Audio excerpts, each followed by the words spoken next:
진짜 가볍고.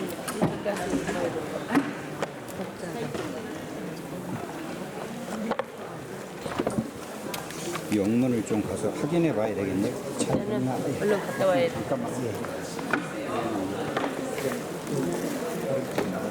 일단 갔다 와야 돼. 갔다 와야 돼.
시작하겠습니다. 들어오시죠.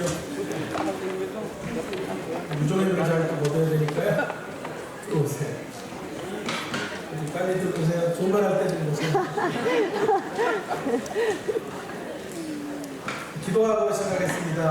하나님 아버지, 한 학기 내내 ATA 과정 통하여 저희들에게 은혜 주시고 시간 깊은 깨달음의 강가로 우리를 초대해 주셔서 감사드립니다. 오늘 마지막 종강에 이르게 되었는데 우정의 일을 잘 거두는 한날 되도록 인도하여 주시옵소서. 우리 선생님들의 사역에 하나님 축복해 주시고 마음에 소원하는 바들이 이루어지게 하시고 하나님의 영광의 거룩한 통로로 귀하게 쓰여지는 남겨진 생애 되도록 고개복으로 함께하여 주시옵소서. 부족한 종을 오늘도 주의 도구로 주의 신실한 통로로 사용해 주시기를 소망합니다.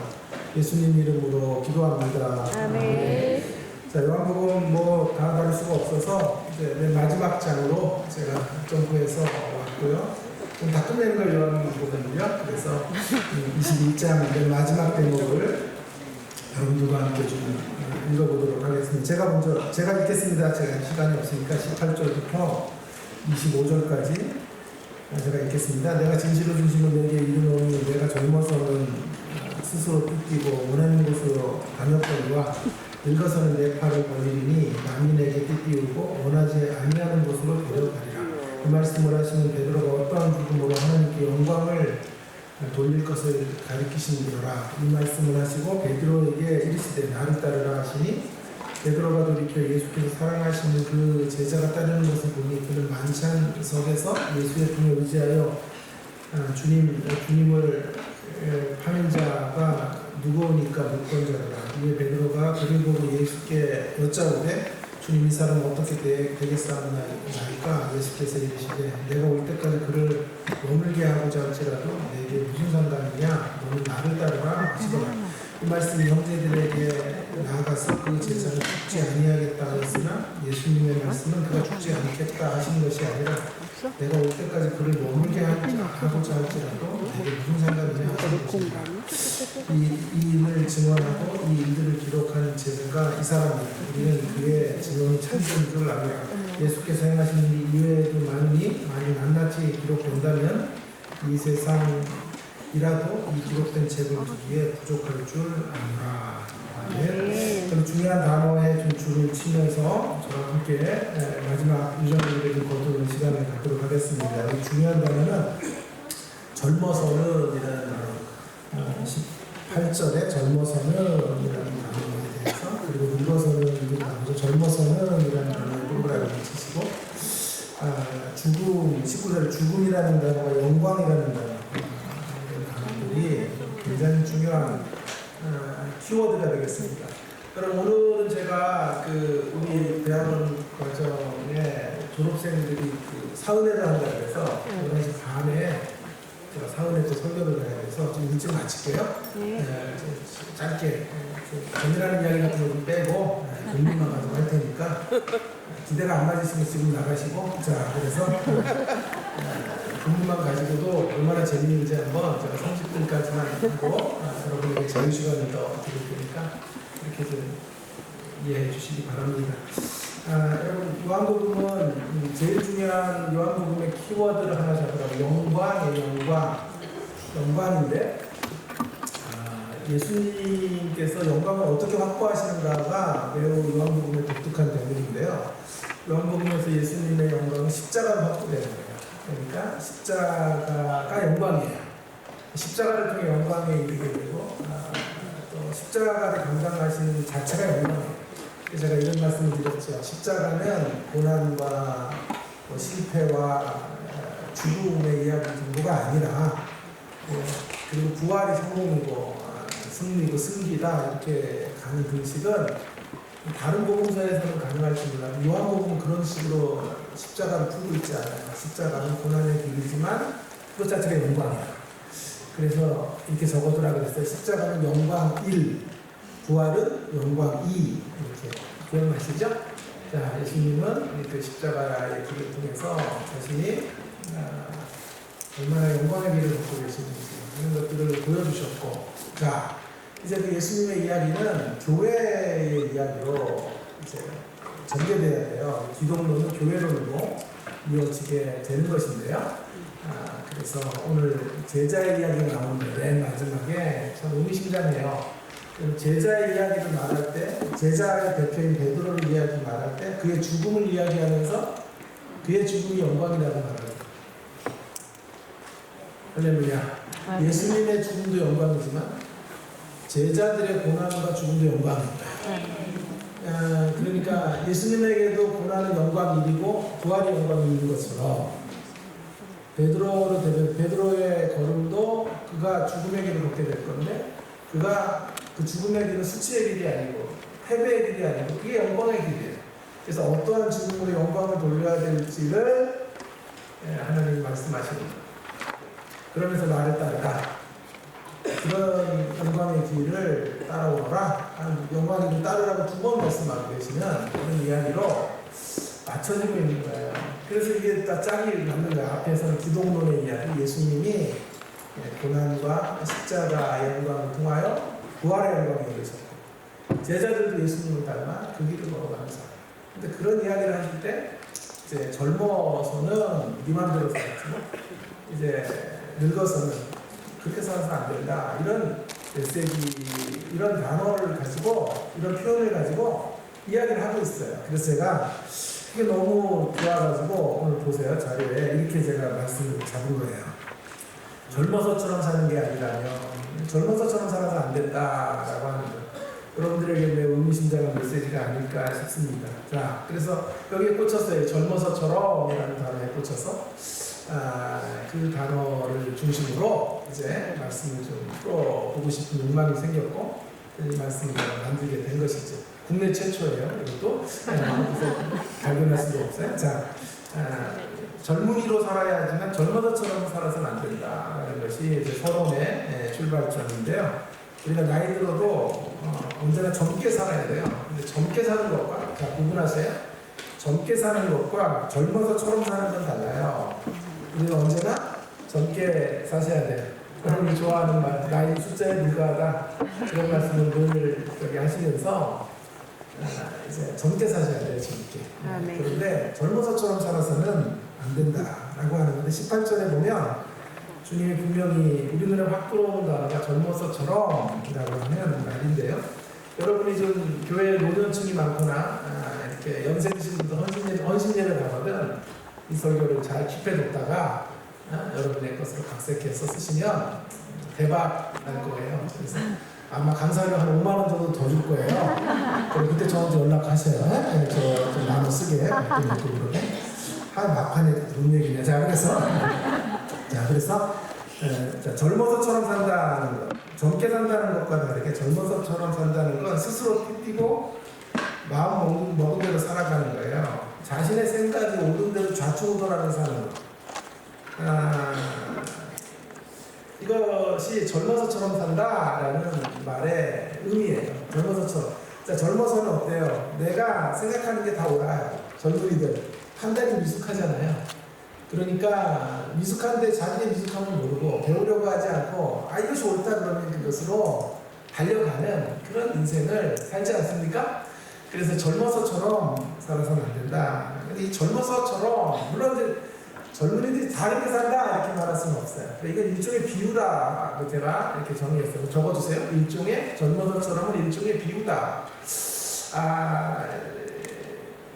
어떤 젊은이들은 정말 알차게 사는 사람도 있을 거예요. 그러나 일반적으로 말할 때 젊어서처럼이라고 하는 건 아직 애송이, 아직 인생의 경륜이 없고 경험이 부족해서 깨달음이 그렇게 올바르지 않은 판단이 자충우돌하는 사람을 대명사로 말할 때 젊어서처럼이라는 의미로 들어가면 좋을 것 같아요. 제가 이걸 일종의 비유라고 말하게 됐던 이유는요, 유진 피러슨이라고 하는 유명한 영성신학자의 책을 읽다가 제가 이게 연결이 된 건데요. 유진 피러슨의 이야기 잠깐 해볼게요. 유진 피러슨 목사님은 한국인이 가장 사랑하는 영성학자가 아니에요? 그런 사람의 책을 많이 읽으셔야 여러분의 신도가 많이 새로워지고 젊은이들과 소통할 수 있는 그런 분이라고 생각하는데, 돌아가셨죠. 돌아가실 때도 이제 렛츠고 하나님 갑시다, 이제 가면 되겠습니다 라고 말씀하시고 주님 옆에 앉으셨다고 하는데, 말쟁이들은 주로 그렇게 마지막 죽음을 그렇게 멋지게 마무리 못하는데 이거는 진짜 말쟁이가 아니라 정말 훌륭한 신앙인이었다는 것이 마지막 임종에서 천사의 모습을 하고 주님 옆에 앉으셨다 그래요. 자, 그런데 그의 책에 이 책을 먹으라 라는 책에서 어떤 이야기가 나오냐면 그의 손자의 이야기가 나오는데, 손자가 세례 문답을 아마 갔던 것 같아요. 할머니가 데리고 갔는데 세례 문답을 가고 하니까 너무 손자가 대견하니까 할머니가 세례 문답을 끝나고 이제 박물관에 좀 데리고 가려고 했던 모양이에요. 세례 문답을 끝났는데 점심을 미국은 벤치가 크니까 벤치에서 이제 손자와 식사를 하는데 이 손자가 재밌는 행동을 하는 거예요. 할머니 여기 계세요. 그러더니 저쪽으로 이렇게 옮겨가는 거예요. 옮겨가면서 그쪽에 거리를 뛰고 앉아서 조금 전에 세례 문답을 하면서 선물로 받은 신약 성경을 펼쳐서 읽는 거예요. 이렇게 7살짜리 손자가 신약 성경을 읽으니까 얼마나 귀여워요. 그죠? 정말 이렇게 앙증맞고 귀여운 때가, 그러면서 막 쪼글쪼글한 성경을 읽는 거예요. 그래서 그게 너무 귀엽고 행복했다 이런 이야기를 하는데, 그래서 재미나는 감동을 받았는데 한편으로 우습기도 한 거예요. 왜 우스웠냐면 이 한스라는 손자는 글을 몰라요. 글을 모르는데 글을 모르는 한스가 성경을 읽고 있는 거예요. 그걸 거꾸로 성경을 펴놓고 읽고 있는 한스. 요즘 피러슨 목사님은 천재죠. 요즘 피러슨은 이런 걸 포착해가지고 글을 읽지 못하는 한스가 성경을 읽는 것, 그건 일종의 비유다. 일종의 비유. 거기에 제가 꽂혔어요.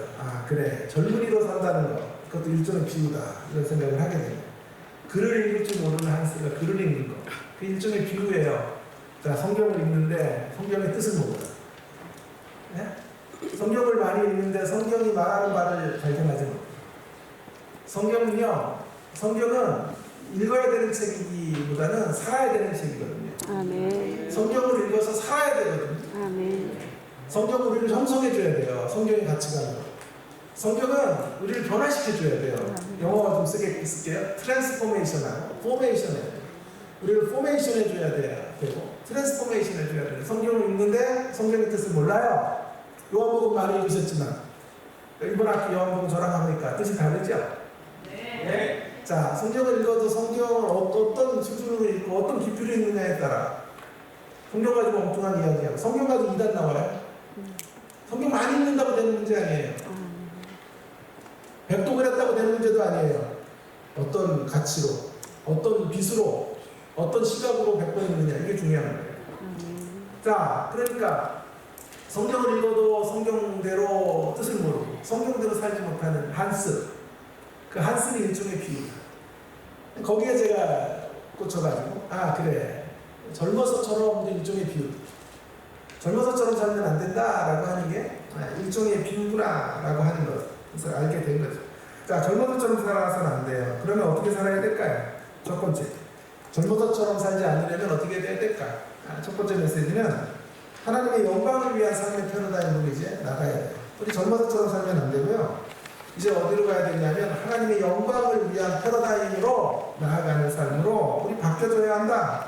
자, 오늘 보면 젊어서는 뭐라 그래요? 18절 보세요. 젊어서는 네 마음대로 살았다. 그죠? 네가 스스로 띠뛰고 원하는 곳으로 다녔거니와. 젊을 때 지가 하고 싶은데 정욕을 따라 지가 원하는 욕망을 따라 가는 거예요. 주님 일한다고 하면서도 되돌아보세요. 우리의 사역 어떻게 했는가? 주님 운전석 조수석에 앉혀놓고 내가 복귀했죠. 내가 운전해, 내가 했는데 핸들 한 번도 주님에게 안 넘기고. 주님은 뭐 바라는데? 알라딘 램프의 진이에요. 내가 필요할 때 오셔서 짠하고 기적을 불어주는 분. 내 목회는 내가 한다. 그래서 운전석에 내가 앉고 주님 조수석에 앉혀놓고 목회했죠. 저도 막 젊을 때 열심히 전도하고 열심히 사역했던 것 같아요. 설교 진짜 잘했어요. 전도사 때. 지금보다 10배는 잘했던 것 같은데 그냥 그때는 뭐 닥치는 대로 그냥 은혜 되는 대로 했거든. 지금은 뭐 교수가 되니까 뭐 이렇게 제약이 많아. 이런 건 이래서 안 되고 이런 뭐 성경에 뭐가 틀렸고 뭐가 틀렸고 막 생각할 게 많으니까 훨씬 더 설교가 제약이 많은데 그때는 뭐 닥치는 대로 은혜 되는 대로 했다고. 잘하는 줄 알았는데 전도사 때 설교 지금 들여다보면 원불교복이에요. 원불교복.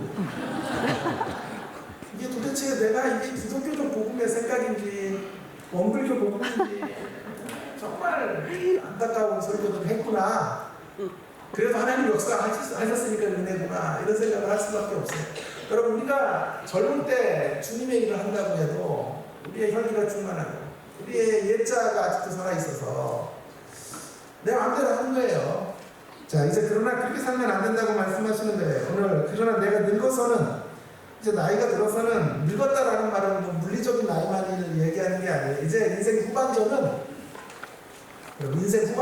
합시다. 늙어서는 인생의 전반전은 네 맘대로 살았지만 이제 인생의 후반전은요 나이와 상관없이 오는 거예요. 깨달음이 있는 시점이 후반전을 사는 시간이에요.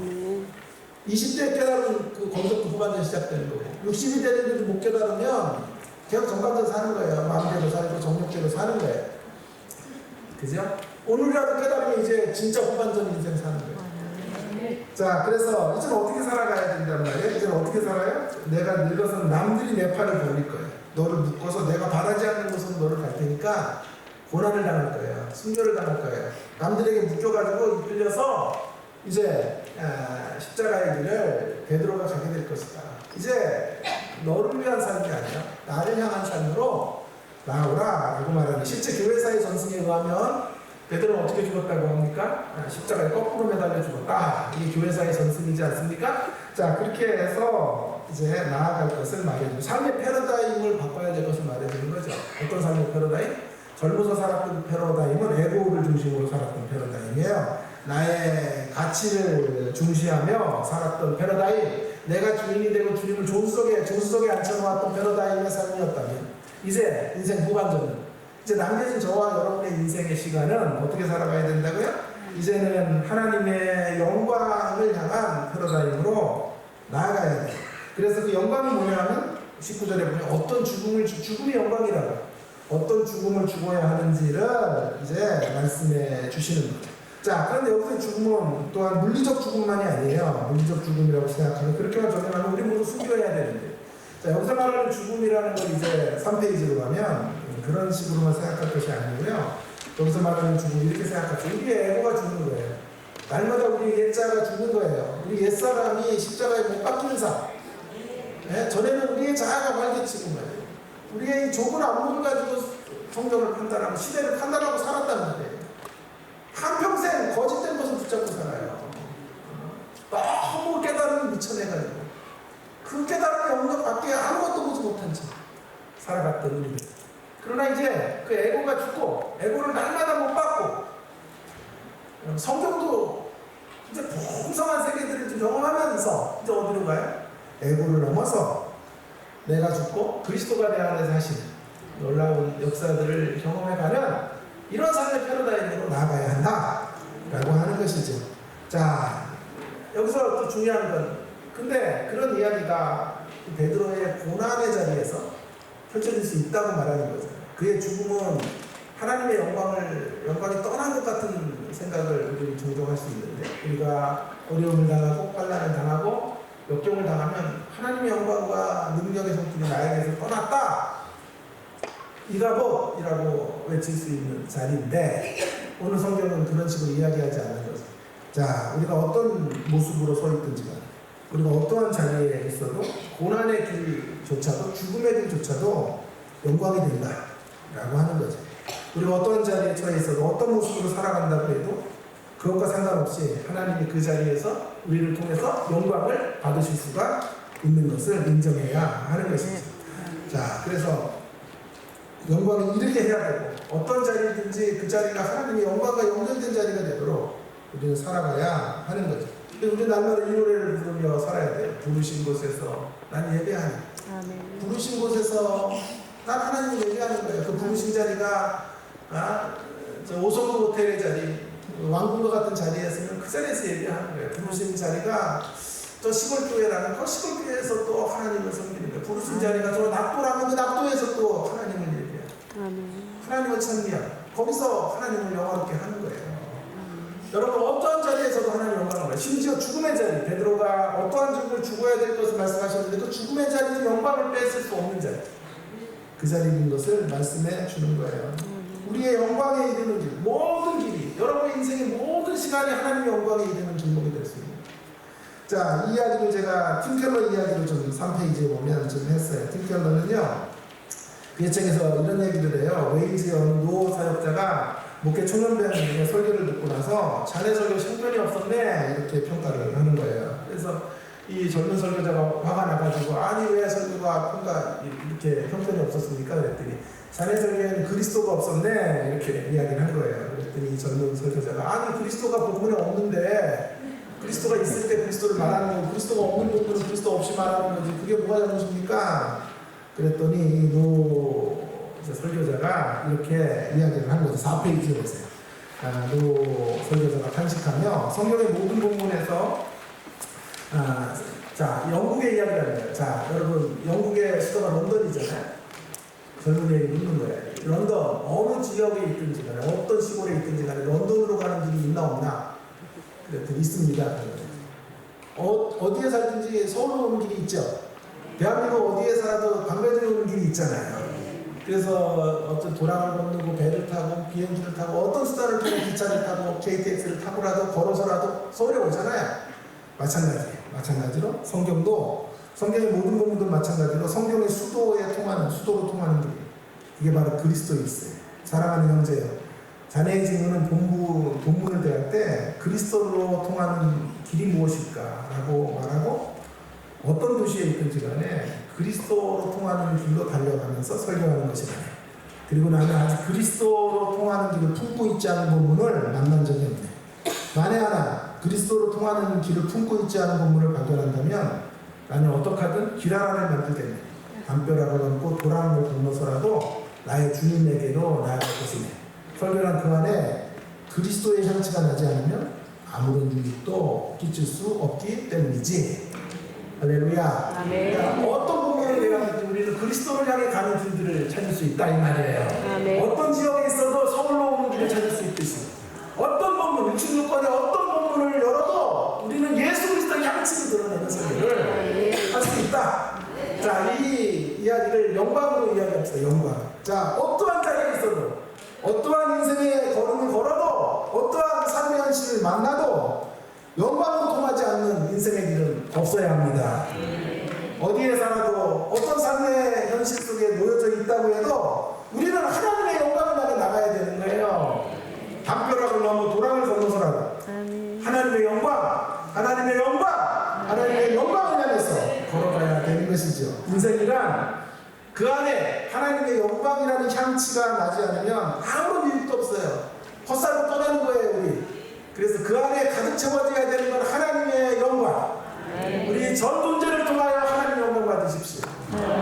라고 말할 수 있어야 됩니다. 자, 조금 더 내려가 보면요. 이야기 끝에 이제 베드로가 뭐라고 말하냐면요. 7분 남았네, 7분. 한 2분 한 것 같은데 벌써 23분. 얼마나 여러분 속도감이 있어요. 좋은 설교자. 자, 그래서 자, 이제 물어요. 베드로가 이 이야기 끝에 요한을 보면서 주님이 사랑하시는 자, 제자 요한을 향해서 물어요. 저 사람은 어떻게 됩니까? 나는 누군가가 내 팔을 잡고 십자가의 길을 가겠지만 그러면 이 요한복음을 쓰는 사도 요한은 어떻게 되는 겁니까? 라고 묻자 예수님께서 뭐라고 말씀하세요? 야, 그 사람 어떻게 될지 묻지 마. 너는 너의 길을 가. 비교하지 말란 말이에요. 비교당하며 살지 말란 말이에요. 나의 길을 가면 되는 거예요. 하나님, 나는 왜 인생이 이 모양이고 저 사람은 왜 이렇게 잘 됩니까? 그렇게 비교당하지도 말고 비교하지도 말라 이 말이에요. 나는 왜 이렇게 초라하고 이찬수 목사는 왜 이렇게 잘 됩니까? 제 동기거든요, 이찬수 목사가. 2만 교회, 한국교회 무슨 뭐 영향력 있는 지도자 1위야 2위 이유재. 아멘. 21의 세상 21이에요. 아멘. 자, 근데 어쨌든 그런 비교당해. 동기들 만나면 이찬수 목사한테 인사도 못해 서로. 기가 죽었어. 왜 그렇게 살아? 왜? 나는 이렇게 생각해요. 이찬수 목사보다 더 유명하지는 못해도 내가 더 행복한 것 같아. 아멘. 맨날 인사 좀 설교하잖아. 맞아.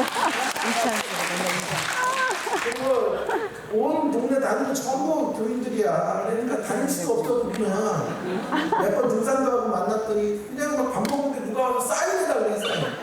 또 난 줄 알고 나는 또 그렇게 했지. 저를 막 이렇게 투명인같이 쳐다보니 그래서 내가 얘기했어. 다음엔 방배동에서 보자고. 방배동에서는 저한테도 막 사인을 안 받아도 어쨌든 막 인사하는 분들이 넘쳐요, 사실은. 인기 조금 있어. 여러분만 저를 이렇게 혼내야지. 그러니까 여러분, 이찬수 목사 같은 사람은 힘들어서 어떻게 살아? 온 동네가 다 이찬수 목사를 주목하고 있고. 그런 사람은 지하철 같은 데 누가 툭 치고 지나가도 어떻게 할까? 나 같은 거 누가 툭 치고 지나가면 성깔이 있으니까 이게 죽을라고 누구야? 막 이럴 텐데 모르니까 내가 누군지. 모르니까. 방배영만 지나면 날 모른단 말이야. 그러니까 뭐 하는데 이찬수 목사 같으면 어떻게 할까? 툭 치고 지나가면 할렐루야 이런다고. 왜 교인일 수 있으니까. 여러분 왜 비교해요? 이찬수 목사의 길을 가고 나는 나의 길을 가는 거예요. 그는 그의 길을 가서 하나님을 영화롭게 하는 거고 나는 나의 길을 걸어서 하나님을 영화롭게 하는 이 인생의 길을 걸어가면 되는 것이에요. 한 가지만 하면 돼요. 젊어도 처럼 살지 말고 젊게 살면 돼요. 눈이 부시게 푸르른 날들을 남은 생에 살아가시면 되는 거예요. 자, 이제 그러면 두 가지 5페이지로 가봅시다. 5페이지. 그러면 젊어서처럼 살지 않는 비결이 뭔가요? 주님의 손에 잡혀서 사는 거예요. 주님의 손에 붙잡혀 살면 이제 젊어서처럼 살지 않아요. 주님의 손이 함께 하셔야 돼요. 주님의 손이. 주님의 손이 함께 하시고 주님이 여러분을 붙잡아 주셔야 돼요. 또 한편으로 여러분이 주님을 붙잡아야 돼요. 주님이 여러분의 손을 꽉 붙잡아요. 여러분도 주님의 손을 붙잡아요. 그래서 붙잡힌 인생이 되면 주님께 붙잡히면 이제 젊어서는 나를 중심으로 에고를 중심으로 살았지만 이제 남은 생에는 하나님의 영광을 필요해요. 누구와도 비교당하지 않고. 여러분 젊은 때까지는 비교해도 돼. 젊어서 살면서 자기가 왕성할 때 다른 사람과 다른 사람과 비교하고 더 잘 되기 위해 나 몸부림 쳐도 되지만 이제 그렇게 살면 안 돼요. 이제 더 이상 비교는 없어. 우리는요. 남과 비교할 만한 인생의 시간도 없고 하나님 원하시는 바도 아니에요. 이제 남겨진 생에는 오직 나의 삶의 자리에서 내가 어떻게 하나님의 영광 가운데 붙들려서 그분에게 붙잡힌 인생, 한 생애를 살아갈 것인가 하는 것에 오직 관심이 있어야 되는 것입니다. 자, 그래서 하나님이 붙잡아 주신만 있고 내가 노력 없어도 안 되고 내가 열심히 노력하는 것으로 하나님의 영광의 패러다임으로 살 수도 없어요. 두 가지 같이 있어야 돼요. 먼저 우선순위는 하나님이 우리를 붙잡아 주셔야 돼요. 우리가 그 하나님의 손을 강하게 붙잡을 때 하나님의 영광을 위한 패러다임으로 나갈 수 있어요. 그러기 위해서 우리가 통과해야 될 게 마가의 다락방과 오순절이에요. 여러분, 오순절을 사도 베드로가 주님을 향해 순교의 길을 걸을 수 있었던 이유는 오순절 성령을 경험했기 때문이에요. 오순절 성령은 그냥 생기는 게 아니라 마가의 다락방을 지나가야 돼요. 마가의 다락방에서 하나님을 만나야 돼요. 마가의 다락방에서 하나님에게 은혜를 구해야 돼요. 하나님에게 이 멋진 남은 인생, 눈부시게 푸르른 날들을 살아갈 수 있도록 힘을 달라고, 능력을 달라고 하나님께 구할 때, 그때 그 마가의 다락방에서 기도하는 자들에게 하나님이 성령을 부어주시는 거예요. 그게 오순절로 나오는 게 오순절로. 그래서 그 오순절의 아들로 다시 태어날 때. 그러나 오순절의 아들이 되는 길은 마가의 다락방 없이는 불가능하니까 마가의 다락방을 지나 오순절의 아들로 만들어질 때 하나님의 영광이 확보되고 우리의 남은 인생 하나님께 아름답게 올려드리게 될 것입니다. 결론입니다. 사랑하는 동역자 여러분, 젊어서처럼 살지 않아야 합니다. 신앙의 연수가 짧을 때는 젊어서처럼 마음대로 살아도 돼요. 계절로 말하면 봄과 여름의 시즌에 속한 인생의 때라면 어쩔 수 없이 젊어서처럼 살 수밖에 없을지도 몰라요. 그러나 여기 앉아 계신 대다수의 인생은요, 인생으로 가을이에요. 제가 높이 쳐서 가을이고, 대부분은요, 겨울이고, 한겨울이고요. 그런 겨울의 인생에 속해 있어요. 이제 더 이상은 젊어서처럼 살면 안 돼요. 이제 남은 인생은 오직 어떤 현실 앞에 우리가 지금 직면해 있든지 간에 하나님의 영광, 이 단어만 기억하세요. 내가 어떻게 남은 인생을 하나님의 영광의 정주를 하며 살아갈 수 있을까? 그만 창념하시며 걸어가십시다. 다른 이들과 절대로 비교당하지도 마십시다. 비교하지도 마십시다. 그건 젊을 때 좋게, 젊을 때. 지금도 동창회 가가지고 누구 아들 잘된 거 막 배 아프고 이러면 아직도 예시대로 사는 거예요. 아직 인생 후반전을 못 사는 거예요. 이제는 자로나 일어나 치우치지 말고 요즘 나의 길을 묵묵히 걸어가십시다. 베세메스로 나가는 소처럼 말입니다. 젊어서처럼이 아니고 젊은 사람처럼 살아야 해요. 주님의 십자가를 품은 교회. 여기가 빠졌어요. 주님의 십자가를 품고 교회를 중심으로 눈이 부시게 부르는 인생의 길을 여러분의 남은 인생이 얼마가 됐든지 간에 살다가 주님 부르시면요 더 미련 없어요. 이 세상보다 더 좋은 나라, 하나님의 나라. 나라 있으니까 이 땅에 사는 동안 힘껏 살다가 최선을 다하여 눈이 부시게 푸르게 살다가 젊어서처럼 살지 말고 이제 인생 진짜 후반전에 한번 멋지게 살다가 주님 부르시면 더 이상 아무런 미련 없어요. 연명치료 같은 거 아무 필요 없어요. 주님 오늘이라도 부르시면 당당하게 주님의 나라에 앉고 주님의 품에 앉기를 소망하며 그날까지는 최선을 다하여 있는 힘을 다하여 하나님을 향해 전력 투구를 달려가자. 그런 인생의 길을 걷는 그냥 동역자 여러분들에게 주님의 이름으로 축원합니다. 예수님의 심장으로 그런 인생 사시기를 권면합니다. 감사합니다. 자.